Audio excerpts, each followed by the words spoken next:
안녕하세요. 경기도에서 개인 공방을 운영하고 있는 여자입니다. 다른 공방들처럼 예약제로 운영하고 있어서 쉬는 날은 자유로운 편인데요. 요즘 들어 부쩍 일욕심이 생겨서 휴무 없이 엄청 달렸습니다. 사실 얼마 전에 이혼을 해서 일부러 잡생각하지 않게끔 일에 몰두한 것도 있어요. 오늘은 큰 마음 먹고 오랜만에 휴일을 만끽하며 제 이야기를 털어놓으려 합니다. 여러분께서도 같이 사연 들어주시고 새 출발을 응원해주시면 감사하겠습니다.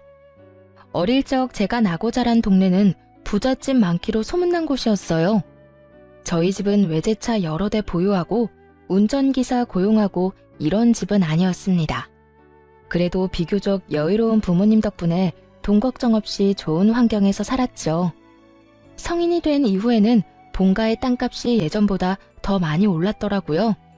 그래서 부모님은 집을 팔고 새 아파트로 입주하셨어요. 남은 돈으로는 두 분의 노후를 준비하셨고 그 다음으로는 꽤 오래전부터 소유하고 있던 5층짜리 건물을 제게 선물해 주셨죠. 늦둥이 외동딸이라 그런지 할 수 있는 건 다 해주고 싶어 하셨거든요. 아낌없이 지원받은 만큼 부모님께 조금도 실망스러운 모습 보이기 싫었어요. 하지만 그럼에도 결혼 생활을 억지로 이어갈 수는 없었답니다. 부모님이 주신 5층 건물 중 1층은 처음부터 제 가죽 공방으로 썼어요. 사실 공방이라는 게 수입이 엄청 들쑥날쑥합니다.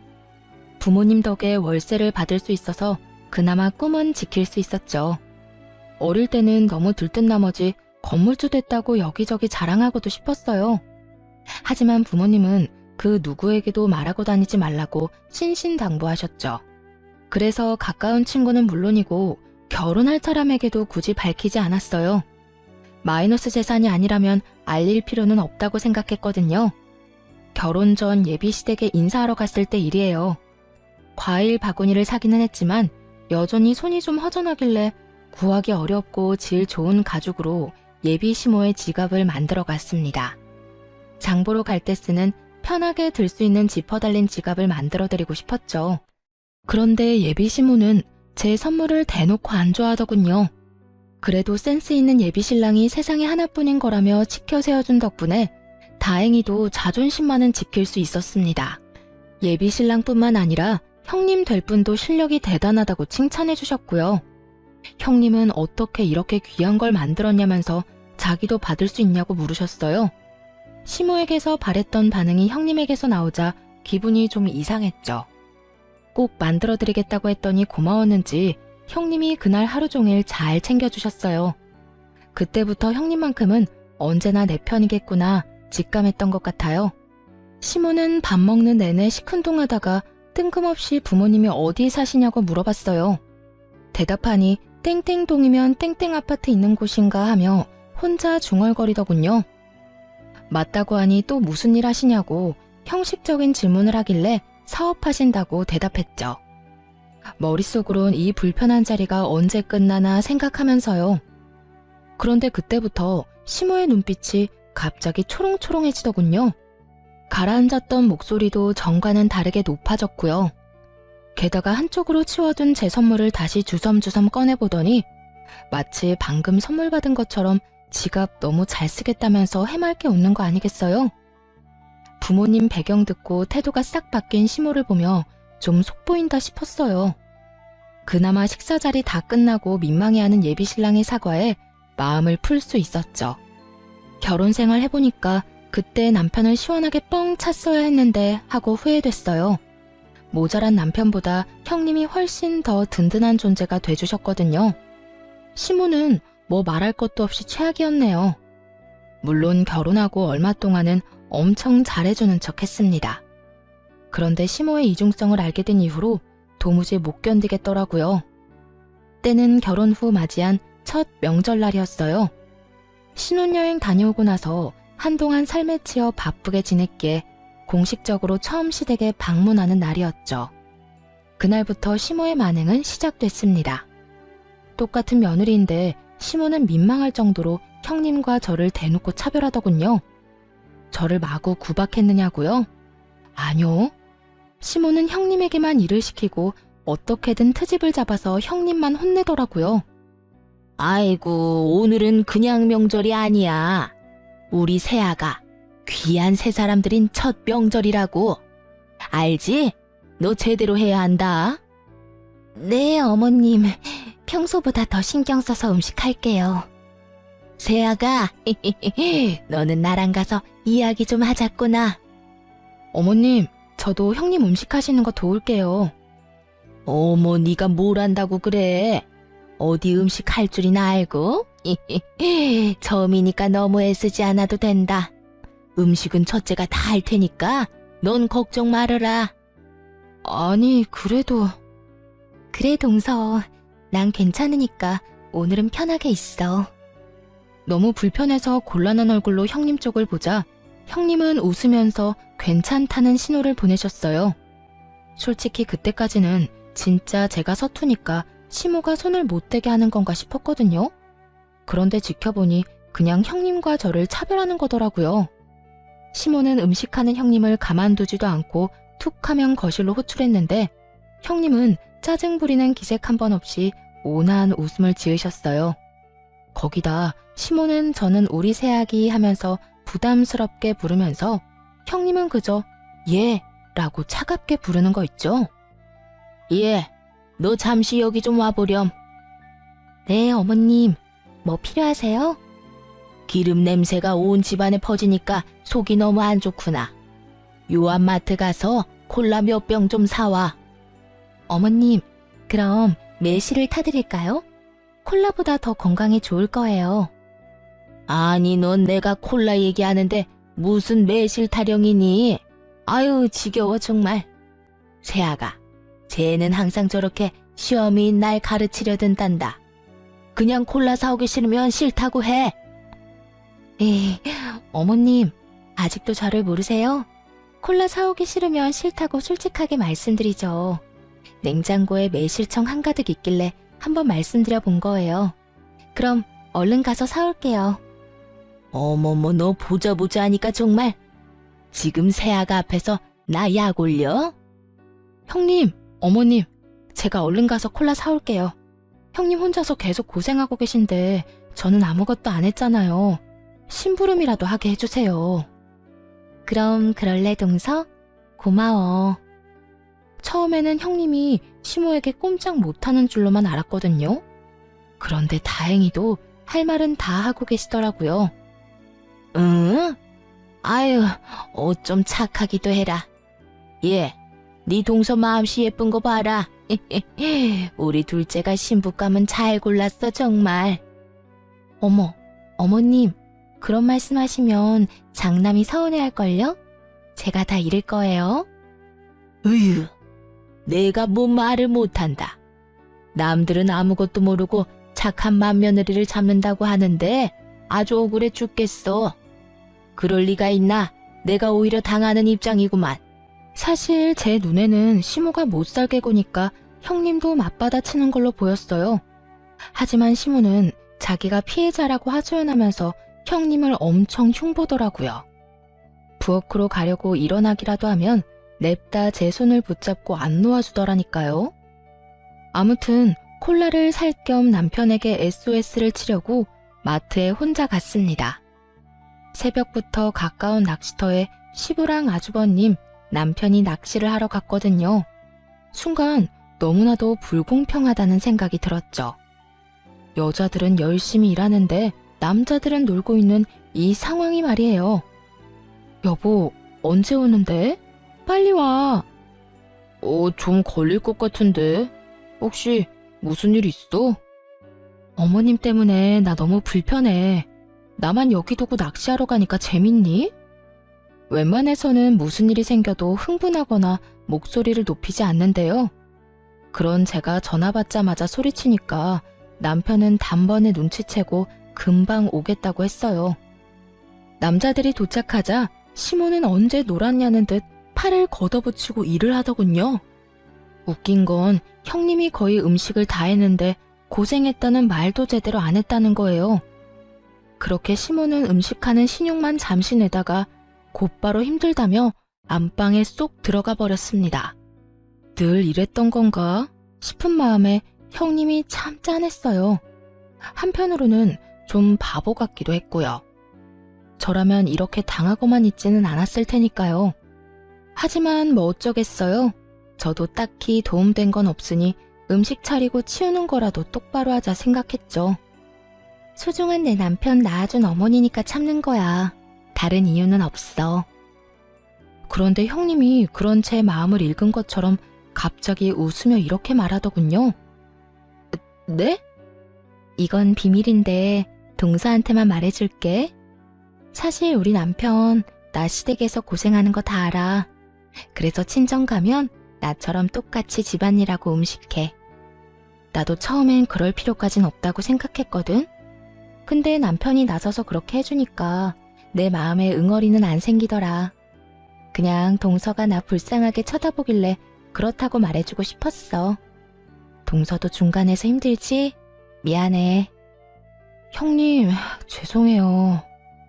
에이, 동서가 죄송할 게 뭐가 있어. 형님에게 딱 걸린 것만 같아 조금 부끄럽기도 하고 미안했어요. 형님이 참 대단해 보이고 아주버님도 현명하신 것 같았죠. 남편은 만약 나에게 이런 일이 생긴다면 어떻게 할지 궁금해지기도 했고요. 한편 시모는 형님을 정신적으로도 공격하더군요. 은근히 형님 집안 뭐 볼 거 있냐며 흉보기도 했는데 뭐 그것까지는 참았어요. 그런데 점점 같이 뒷말하기를 원하더라고요. 한 식구인데 이간질하는 게 너무 싫어서 잘 모르겠다는 얼굴로 무건수행했죠. 그랬더니 나중에는 그게 마음에 안 들었던 모양인지 시모에게 딱 찍히고 말았죠. 우리 둘째는 부모님이 땡땡 아파트에 살아서 든든하겠어. 나중에 당연히 네가 물려받을 거 아니야. 네? 그건 엄마 아빠 노후자금이자 보금자리인걸요. 뭐 그 정도 아파트 가지고 계신 거면 사돈네 형편 말에 뭐 하겠니? 당연히 노후자금 외에도 여유 있으시겠지. 너도 다 물려받을 재산 있으니까 안심하고 돈 안 되는 공방 운영하는 거 아니냐? 그런 거 아니에요, 어머님.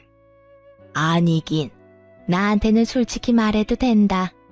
처음에 솔직히 너도 공방하고 아들도 식당 하니까 내가 많이 걱정했거든.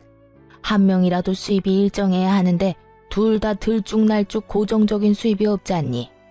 그런데 세아가 친정이 넉넉해서 얼마나 다행인지 몰라. 그 말에 남편을 노려보자 남편은 오히려 으쓱한 눈치더라고요. 전혀 좋게 안 들렸는데 남편은 자기 장가 잘 갔다는 칭찬으로 들었나 봐요. 아이고 크네. 너는 친정 부모님 안녕하시다니? 나는 평범해도 너무 평범한 네 친정 때문에 내가 며느리 복 없는 줄로만 알았잖니. 세아가 들어오고 나서야 나도 며느리 복 있는 걸 알았지. 넉넉한 며느리 둘이 들어왔으면 나도 노후 걱정은 없었을 텐데. 말해 뭐하니? 입만 아프다. 으휴. 이번에는 형님도 기분이 상하신 것 같았어요.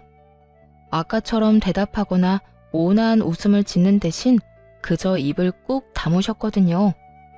분위기를 망치기 싫어서 억지로 참는 눈치였죠. 그런데 속이 뻥 뚫리게 시원했던 건 아주버님의 말이었어요. 어머니, 제가 태어나 가장 잘한 일이 이 사람이랑 결혼한 거예요. 매년 조상님들 드시라고 제사 음식 해온 게 누군데요? 어머니 노후는 못 챙겨도 조상님들 사후는 이 사람이 챙기고 있잖아요. 나중에 엄마 돌아가시면 제사 안 지내도 돼요? 아들, 말을 왜 그렇게 무섭게 하니? 그럼 어머니는 왜 그렇게 말을 밉게 하세요? 아주버님의 말에 시모는 깨갱하고 그 앞에서는 더 이상 별말 못했어요. 대신 뒤에서 형님을 더 괴롭혔죠. 차례상 녹그릇이며 다 같이 먹은 식사 그릇까지 혼자 설거지를 다 하라는 둥. 친정에 아주버님 먼저 보내고 집안일 돕고 가라는 둥. 형님에게 이것저것 시키며 무슨 가정부 고용한 사람처럼 굴었습니다. 단순히 며느리에게 일을 시키는 게 아니라 모욕감을 주려고 하는 듯 보였어요. 아가, 우리 둘이 남자들 사우나 다녀올 동안 명절 특선 영화나 보자꾸나. 과일도 같이 먹을까? 뭐 좋아하니? 어머님, 그럼 저 형님 도와드리고 형님이랑 같이 올게요. 먼저 과일 드시면서 편하게 영화 보고 계세요. 뭐하러 그러니? 너 지금 착한 척 하는 거니? 이 집 보는 사람도 없는데 굳이 안 그래도 된다. 네? 착한 척이 아니라요, 어머님. 녹그릇이 많이 무겁기도 하고 형님 혼자 설거지 하시기엔 양이 너무 많잖아요. 음식도 형님이 다 하셔서 제 마음이 불편해서 그래요. 예, 기가 막혀서 참나. 그게 바로 착한 척이야. 너 지금껏 제 고생은 다 시켜놓고 갑자기 돕겠다는 게 무슨 말이니? 내가 예쁘다 예쁘다 해주니까 시어미 말이 지금 웃음니? 잔말 말고 영화나 보자니까. 네? 동서, 난 괜찮으니까 어머님이 하자는 대로 해드려. 갑자기 제 탓을 하는 시모의 말에 깜짝 놀랐어요. 형님은 이미 이런 고집을 수없이 겪었다는 듯 억지 웃음을 띤 얼굴로 저를 만류했죠. 아마 저까지 시모에게 미움을 살까봐 도와준 듯 했습니다. 들었지? 제가 그러라잖니. 하지만 며느리를 함부로 하대하는 시모를 더는 견디기 힘들더군요. 그래서 소파에서 벌떡 일어나 설거지 금방 하고 오겠다고 말했어요. 그냥 시모의 말대로 해버리면 앞으로 더한 걸 요구할 것 같아서 아주 오싹했거든요. 어머님, 저 손으로 일하는 직업이라 설거지도 깨끗하고 빠르게 엄청 잘해요. 가서 금방 설거지하고 올게요. 그리고 명절에는 따로 형님한테 용돈 좀 챙겨주셔야겠어요. 형님 혼자 일을 다 하시잖아요. 끝까지 입 바른 소리를 하자 시모는 빤히 쳐다보다가 이내 콧방귀를 뀌었어요. 그때부터 은근히 저를 괴롭히기 시작했고요. 형님은 왜 그랬냐면서 걱정했지만 차라리 같이 미움받는 쪽이 나을 것 같았어요. 그런데 예상 밖으로 시모는 시댁을 벗어나서까지 괴롭히려고 들더군요. 우선 그날 집에 돌아오자마자 남편에게 시댁에서의 일을 여과 없이 말했습니다. 바로 말해놓는 게 나중에 탈이 나지 않을 것 같았거든요. 남편은 곧바로 저를 혼자 두고 자리를 비워서 미안하다고 사과는 했지만 시댁에 자주 갈 일 없으니 한 번만 참아달라는 부탁을 하더군요. 아무리 남편의 잘못이 아니라지만 대충 넘어가려는 느낌이라 영 찝찝했어요. 그래서 되도록 시댁에 가지 않으려고 필사적으로 노력했습니다. 이번 주 주말에 엄마가 한번 오래. 갑자기? 왜? 뭐 아들 보고 싶은데 이유 있으시겠어? 그래? 잘 다녀와. 나도 친정에 다녀와야겠다. 장모님이 당신 보고 오래? 아니? 그런 말씀 없으셨는데? 그럼 왜 가? 어머님이랑 똑같지. 우리 엄마 아빠도 딸 보고 싶은데 이유 있겠어? 잠깐만. 당신 지금 내가 우리 집 간다니까 당신도 친정에 간다는 거잖아. 좀 유치하네. 부부는 일심동체 함께 움직여야지. 원래 여자는 남편 가는 곳 따라가는 거야. 자기가 그때 나보고 시댁에는 자주 갈 일 없을 거라며 부부가 일심동체면 나랑 우리 집 같이 가면 되겠다. 진짜 치사하게 그럴 거야? 우리 엄마가 뭐 잡아먹어? 진짜 중요한 날 아니고서야 시댁에 갈 필요 없다며. 그러자 남편은 할 말이 없으니 입을 꾹 다물더라고요. 하지만 생각이 짧았던 걸까요? 시댁에 남편만 보내니까 시모가 엄청 약올랐나 봐요. 그 이후로 가게에 찾아오는 깜짝 이벤트를 준비하셨더라고요. 어머님, 여긴 어쩐 일이세요? 어쩐 일이긴. 보고 싶어서 겸사겸사 왔지. 넌 어떻게 통 얼굴을 안 비추니?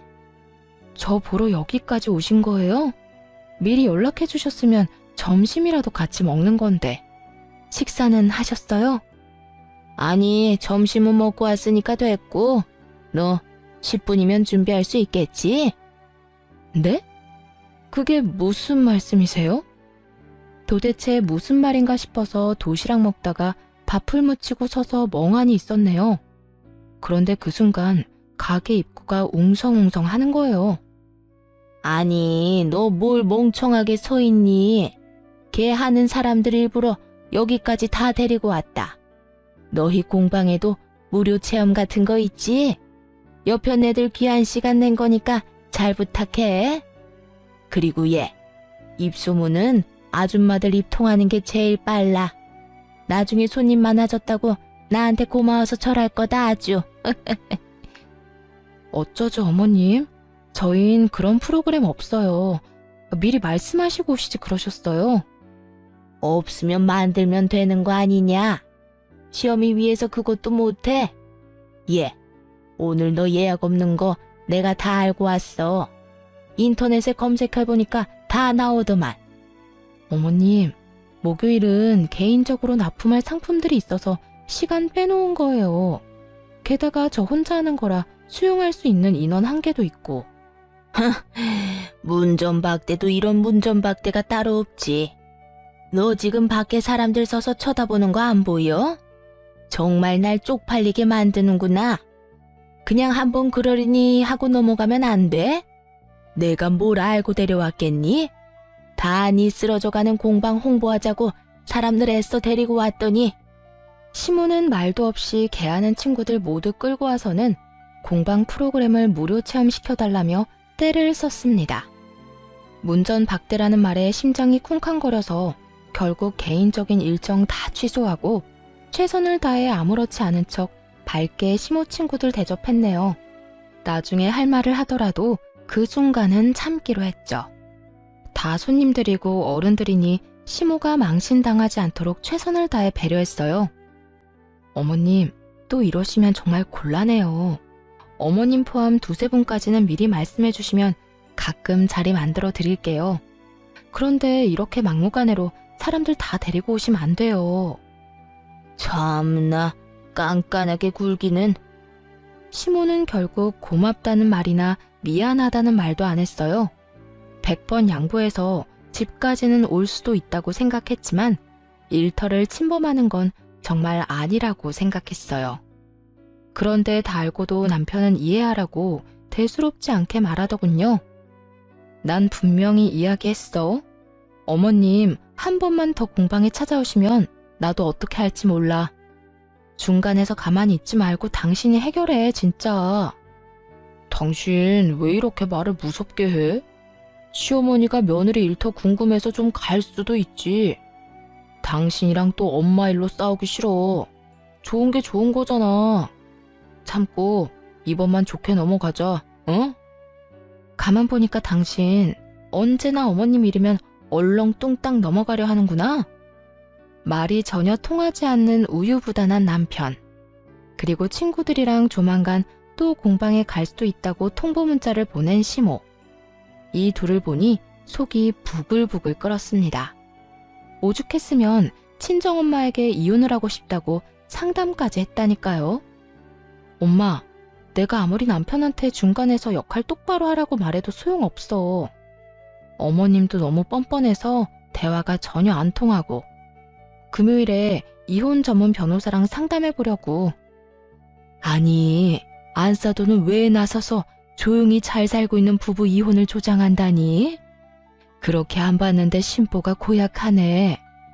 딸, 우선 딱 3번까지만 참아봐. 그 이상을 넘으면 가차없이 버리는 거고. 일단 엄마가 한번 나서야겠네. 황서방이 지금 무슨 상황인지 알게끔 정신부터 차리게 해줘야겠어. 엄마는 본때를 보여주겠다며 아빠를 데리고 남편이 운영하는 식당에 찾아갔습니다. 물론 시모가 한 것처럼 친구들을 데리고 연락 없이 들이닥쳤죠. 그리고 나중에 속 시원한 얼굴로 후기를 말씀해 주셨는데 아주 쌤통이었어요. 황서방, 나왔네. 장모님? 갑자기 어쩐 일이세요? 어쩐 일이긴, 자네 보고 싶어서 왔지. 미리 연락 주시고 오셨으면 좋았을 텐데. 에이, 이 사람아. 가족끼리 무슨 연락이야. 그냥 오다 가다 들러서 한 끼 먹고 가는 거지. 게다가 황서방 식당은 브레이크 타임도 없지 않나. 그렇긴 한데 보통 이때는 점심 장사 끝나고 숨 돌리는 시간이거든요. 그래도 오셨으니까 제가 금방 맛있게 해드릴게요. 그럼 오늘 밥은 황서방이 사주는 건가? 아유, 장모님, 당연한 말씀을 하세요. 여기까지 오셨는데 사위가 어떻게 밥값을 받아요? 그래? 좀 많이 먹을 것 같은데. 장인어른도 오셨어요? 그럼 나 혼자 왔겠어? 어서들 들어와. 아니, 우리 골프 모임 사람들이 황서방 가게 하도 궁금하대서 다 데리고 왔지. 에? 걱정 마. 저 사람들 중에 유명한 블로거도 있거든. 자네 식당 홍보 아주 잘해줄 거야. 아이고, 우리 사위가 오늘 쏜다네. 먹고 싶은 거 걱정하지 말고 다 시켜. 남편은 열댓 명 정도 되는 부모님 손님들을 대접하다가 아무리 생각해도 보내는지 저에게 전화를 했어요. 정말 너무한 거 아니야? 장모님이랑 장인어른 골프 모임 사람들 다 데리고 식사하러 오셨어. 이 시국에 자영업 하는 사위 생각하면 이러시면 안 되는 거잖아. 아니 여보, 식당에 밥 먹으러 가는데 뭐 문제 있어? 문제가 있냐니. 난 장모님 혼자 오신 줄 알고 계산하지 말라고 한 거지. 그런데 갑자기 우르르 몰려오더니 사위가 쏘는 음식이라 선언하시는 거야. 그때부터 사람들 공짜라고 아주 신나서 여러 음식 주문해서 먹는데 아우, 저게 다 얼마야 진짜. 아니, 우리 엄마도 공짜로 안 먹는데 장모님, 장인어른 정말 너무하신 거 아니야? 우리 엄마는 말이야, 친구분들 데리고 와도 칼같이 계산하셔. 나도 어머님이랑 어머님 친구분들이 갑자기 공방에 오셨을 때 돈 안 받았어. 열심히 공방 프로그램 체험시켜드리고 선물도 나눠드렸는데 다 무료였다고. 혹시 나 그때 돈 받아야 하는 거였어? 뭐? 아, 알겠어. 그럼 어머님께 입금해달라고 해야겠네. 설마 너 지금 일부러 이러는 거야? 혹시 똑같이 해달라고 장모님한테 부탁했어? 딱히 그런 건 아닌데 신기하게 비슷한 상황이긴 하지. 아이 참 어쩌겠어. 우리가 어른들께 맞춰가야지. 당신이 좀 참아. 좋은 게 좋은 거잖아. 안 그래? 남편과 똑같이 사람 좋은 척 굴자 수화기 너머로 안절부절 못하는 남편의 반응이 느껴졌어요. 황서방, 뭐 하나? 여기서 주문 더 받아야지. 어떡해? 사람들 맛있다고 난리야. 네, 장모님. 집사람이랑 통화 중인데 금방 가겠습니다. 그래. 아유, 입맛에 맞는지 다들 내일 또 오자고 난리야. 네? 내일 또요? 아, 당신 방금 들었지? 응, 그게 뭐? 어머님도 친구들이랑 또 공방 오겠다고 문자 하셨어. 나는 어머님 모시고 당신은 우리 엄마 아빠 모시면 되겠네. 내가 진짜 잘못했어. 미안해. 엄마한테 당신 공방 앞으로 절대 가지 말라고 할게. 응? 그래? 알겠어. 그럼 고맙고. 그렇게 말해도 들은 척도 안 하던 남편은 자기가 불리해지니 그제야 나서더군요. 당연히 친정 부모님은 그날 밥값 다 계산하시고 가셨습니다. 돈이 없는 것도 아닌데 힘들게 일하는 사위한테 어찌 얻어먹겠냐고 덧붙이시면서요. 아마 남편은 속으로 엄청 찔렸을 거예요. 집에 돌아와서도 아무 말 못하고 제 눈치 보더라고요. 그 이후로 정말 거짓말처럼 시모의 괴롭힘은 사라졌습니다. 그새 남편한테 일렀냐며 연락이 올 줄 알았는데 그런 것도 없이 평화로웠죠. 아무리 심보 못난 시모라 해도 자기 자식 힘든 건 싫은 모양이죠. 하지만 저는 이미 그때 이후로 남편에게 정이 확 떨어졌어요. 그래서 마음속으로 서서히 이혼을 결심하고 있었죠. 그러던 중 시댁에 안 좋은 일이 생겨버렸습니다. 다름 아니라 교통사고가 나서 아주버님의 하반신이 마비됐거든요. 이 때문에 남편에게 이혼에 대한 이야기를 꺼낼 타이밍을 놓쳐버렸어요. 아이고, 이게 무슨 일이야 정말. 우리 장남 앞으로 어떡하니? 어머님, 진정하세요. 진정하게 생겼어? 결혼을 잘못해서 이렇게 지질이 복도 없는 거야. 결혼만 잘했어도 인생 잘 풀릴 사주라고 내 아들이. 그 말을 끝으로 원망스럽게 형님을 노려보는 시모였습니다. 이젠 하다하다 말도 안 되는 이유로 형님께 화풀이를 하더군요. 어머니, 저 괜찮으니까 이제 그만 돌아가세요. 이 사람이 제일 고생하는데 어떻게 그런 식으로 말씀하세요? 그것도 식구들 다 있는 앞에서. 속상해서 그랬다, 속상해서. 형, 엄마한테 왜 그래? 힘든 건 알지만 선은 지키자. 지금 네 형수 얼굴 반쪽된 건 안 보여?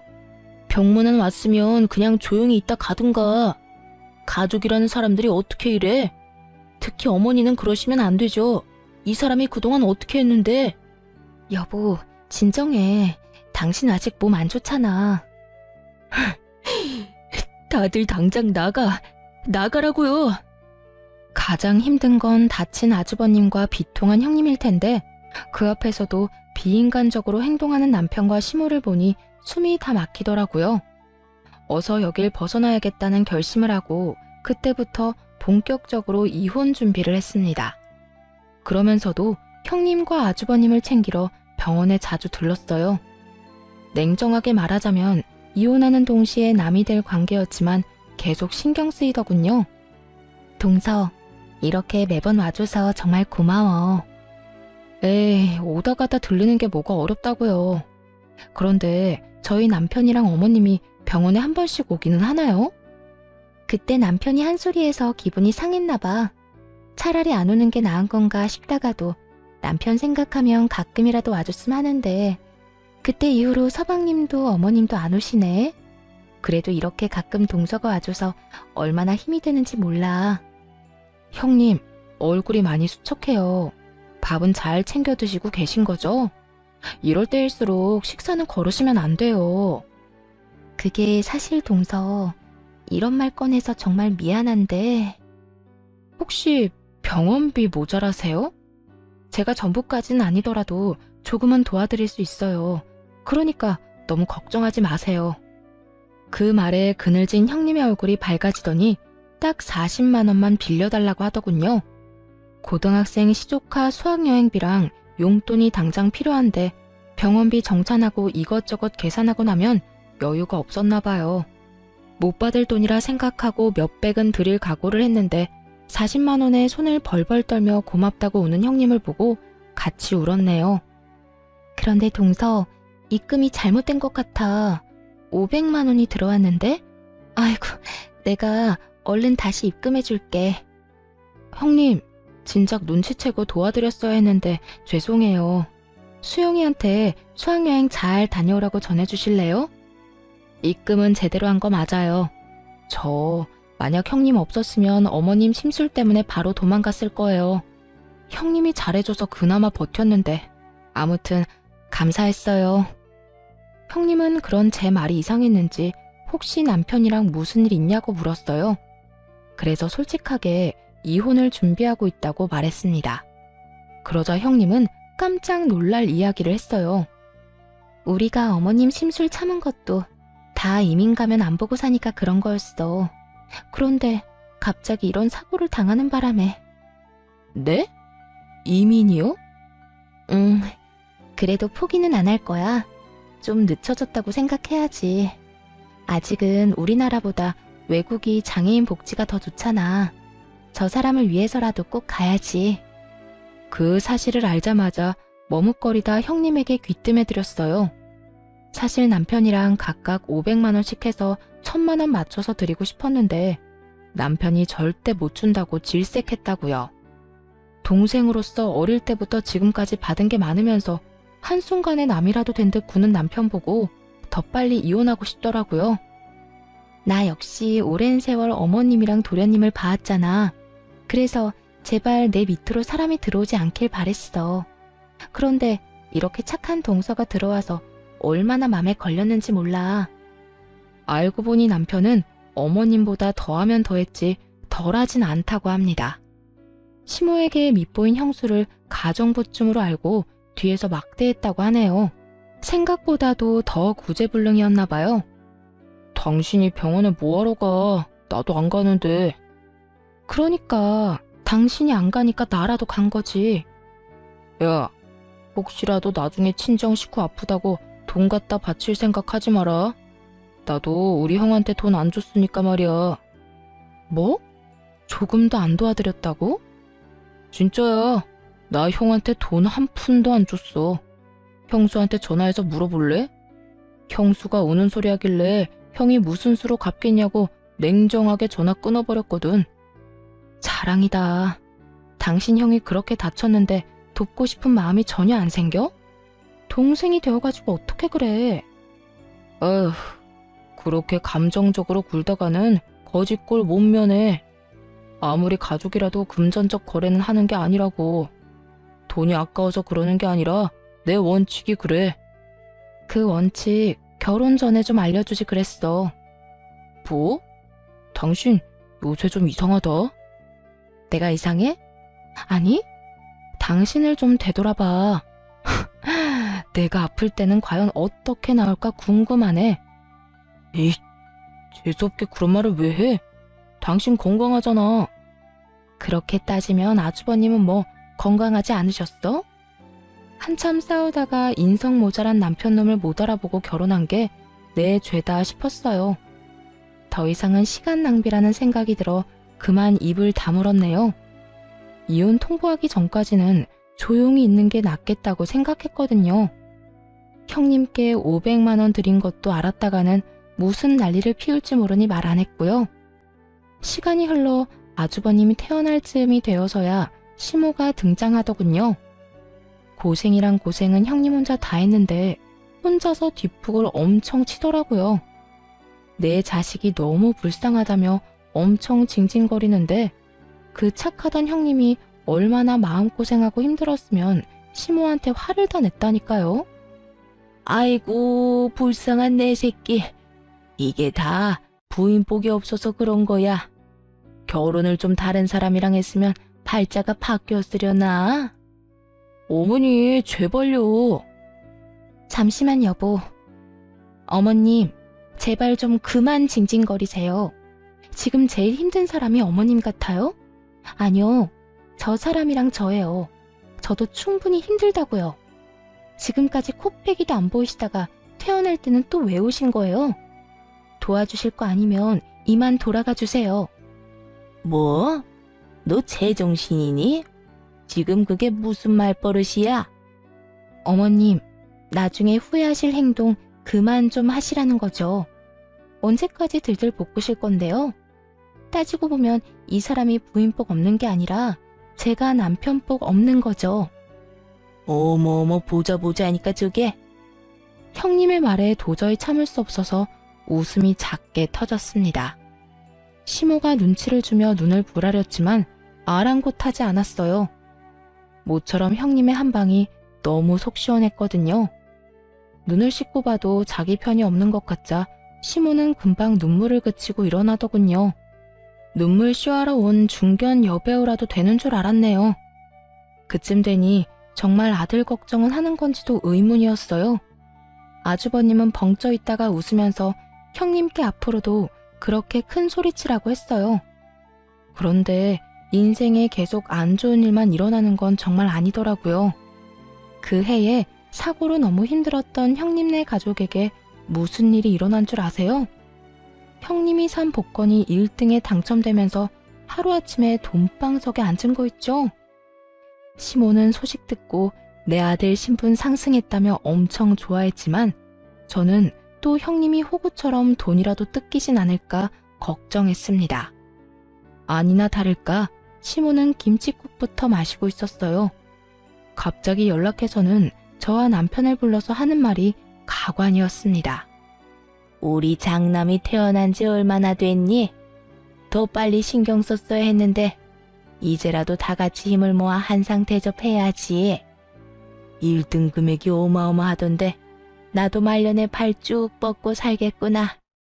뭐 하고 서 있어? 얼른 음식 해야지. 네? 제가요? 그럼 내가 하리? 아주버님과 형님을 초대했으니 도와서 음식 좀 하라는데 뭐 이거 해라 저거 해라 말만 해서 거의 저 혼자 다 한 격이었어요. 같이 온 남편도 전혀 도움이 안 됐죠. 힘들지? 그래도 어쩌겠니? 이제는 서열이 아주 달라졌어. 첫째 내한테 봉사하면서 살아야지.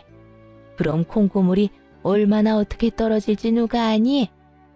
맞아. 조금 힘들더라도 자기가 고생해. 그동안 형수 혼자서 다 하던 거잖아. 진짜 엉망진창이네요. 뭐?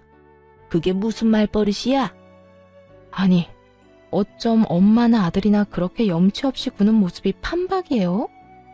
당신 뭐라는 거야 지금? 개차반인 시모와 남편에게 질려서 뛰쳐나가려는데 마침 형님이 휠체어 태운 아주버님을 데리고 나타났습니다. 그러자 남편과 시모는 제게 언제 화를 냈냐는 듯 버선발로 형님과 아주버님을 맞이하며 살뜰히 대접하더군요. 형, 왔어? 몸은 좀 괜찮아? 근데 네가 언제부터 내 걱정했냐?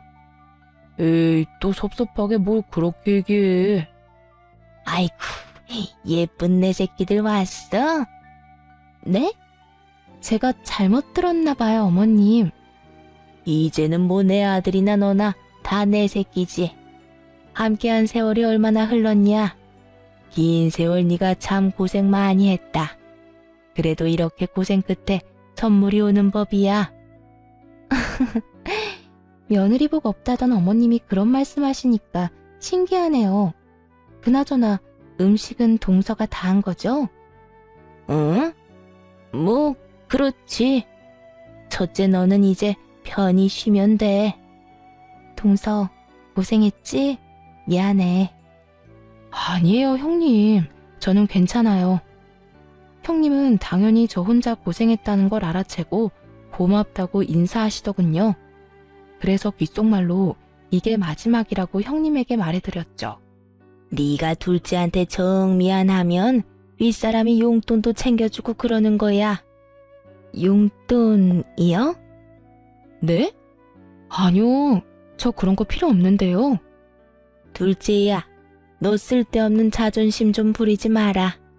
그 고생을 했는데 마땅히 용돈 받을만 하지.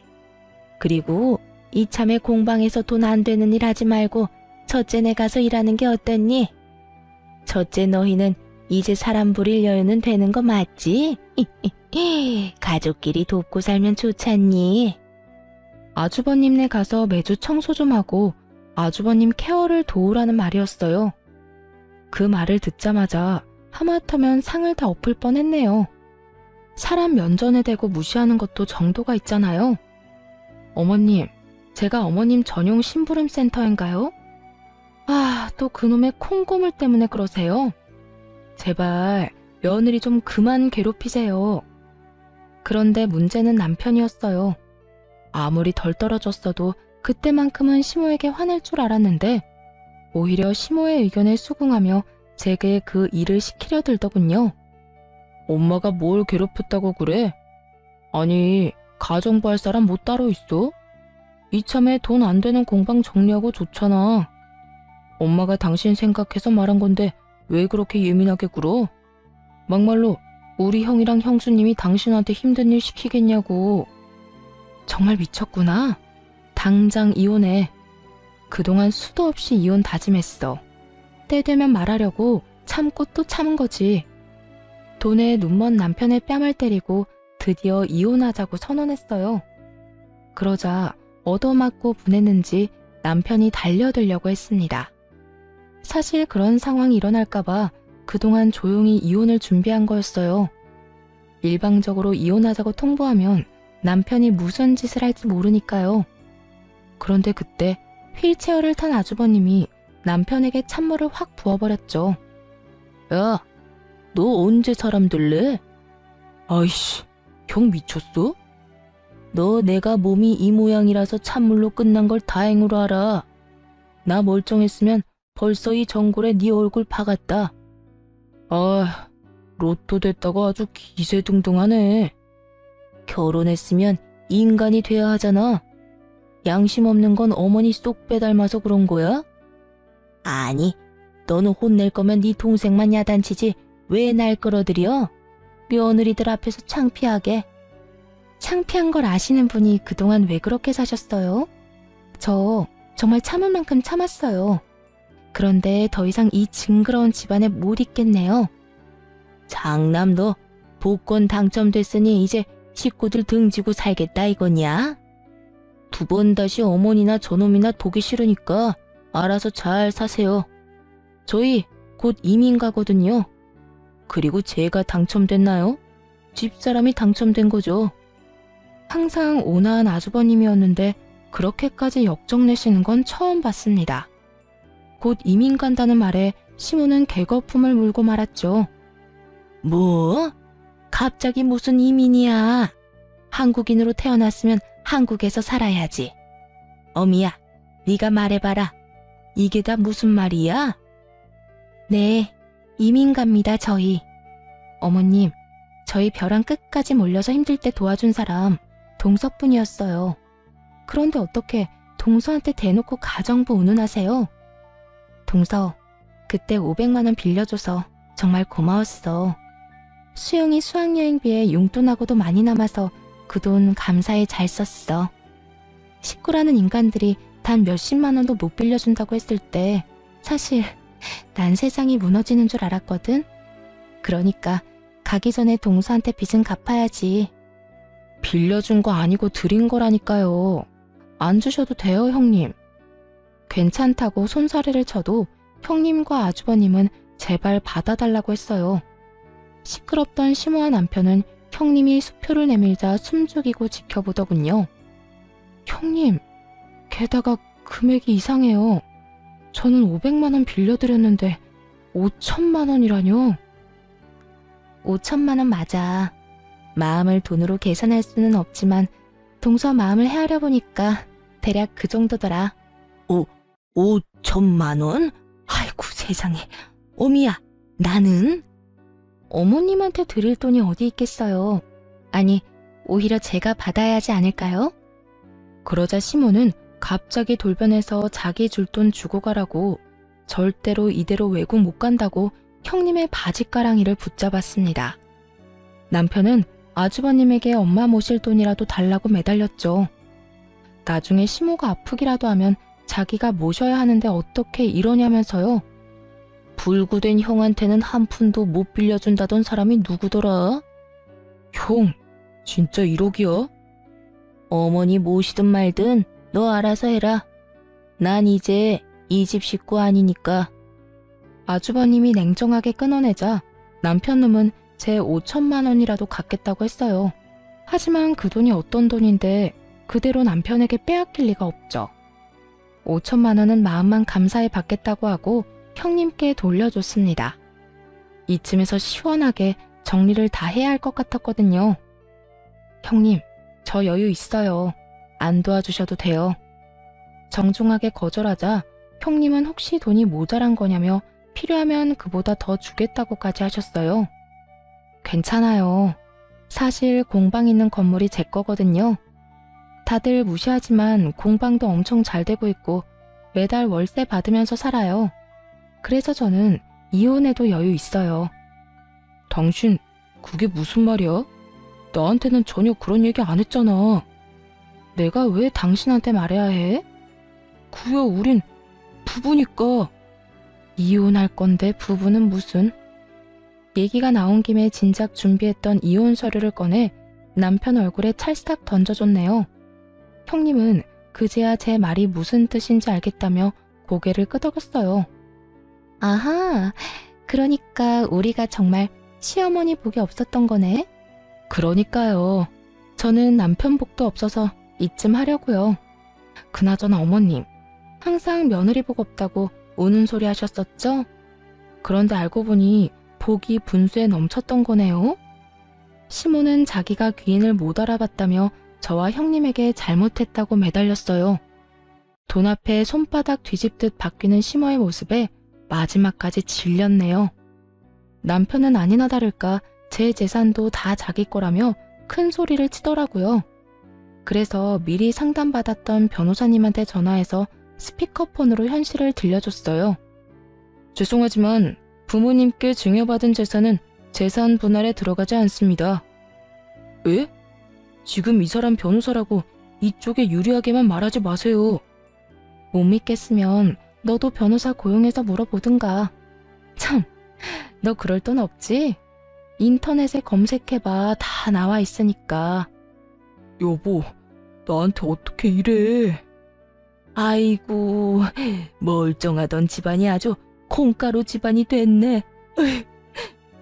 그 이후 형님네는 가족 전체가 이민 절차 밟고 있다고 해요. 저도 해외가 아주버님께는 훨씬 나을 거라고 생각합니다. 착하게 살았던 만큼 복을 받은 형님네, 앞으로도 행복하게 살았으면 좋겠어요. 또 저는 멍청한 남편과 고약한 시모에게서 벗어나 이혼하고 광명 찾았습니다. 깔끔하게 재산 한 푼 안 주고 헤어져 평화롭게 살고 있죠. 처음에 합의 이혼 절대 안 해주겠다며 고집 부리던 전 남편은 소송 시작하면 억대 위자료 물게 할 거라고 겁주니 금방 깨갱하고 물러나더군요. 아, 그리고 형님이 주신 5천만 원은 결국 받았어요. 안 받으면 진심으로 서운하다고 종잣돈으로 쓰라 해서 통장에 모셔놨습니다. 전 남편은 졸지에 이혼당하고 홀어머니 모시게 됐다며 시모 엄청 구박한다 들었어요. 밥값은 해야 하지 않겠냐고 자기 식당에 시모 불러서 일 시키는 것 같던데 아주 끝까지 이상한 놈인 것 같습니다. 뭐 전 시모 인성이 그러니 자업자득이라 할 수도 있겠네요. 이번 일로 정말 모든 일은 다 부메랑처럼 돌아온다는 걸 절실히 깨달았답니다. 긴 사연 들어주셔서 감사드려요. 좋은 하루 보내시길 바랍니다.